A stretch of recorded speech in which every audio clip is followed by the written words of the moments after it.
Having been through everything that you've been through in relation to all those incidents of impaired driving, knowing the consequences, knowing the massive amount of headache that it can cause, and those compounding consequences that we just talked about,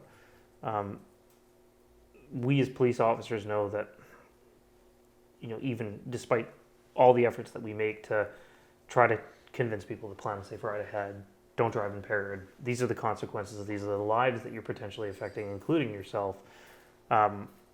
We unfortunately know that the reality is that there are still impaired drivers on the road, that we're still finding them, and 24 hours a day, 7 days a week, we have impaired drivers driving on our road. You're coming from the perspective of not being a police officer, and I want to know from your perspective, what would you tell somebody that is still driving impaired? Well, I'd first challenge them.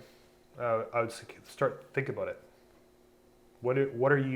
How are you going to get safely home? What about the people that you are affecting on the roads? What about your own life? What about your job? What about your responsibilities?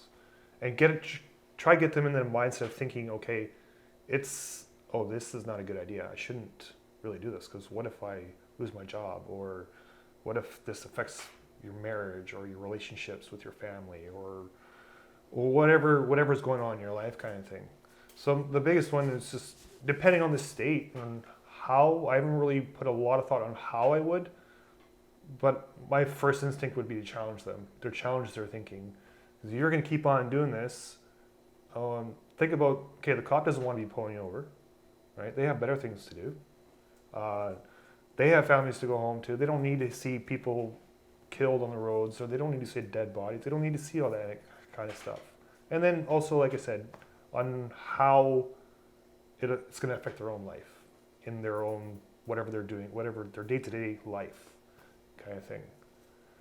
So yeah, I would definitely challenge them in that and just be blunt with it.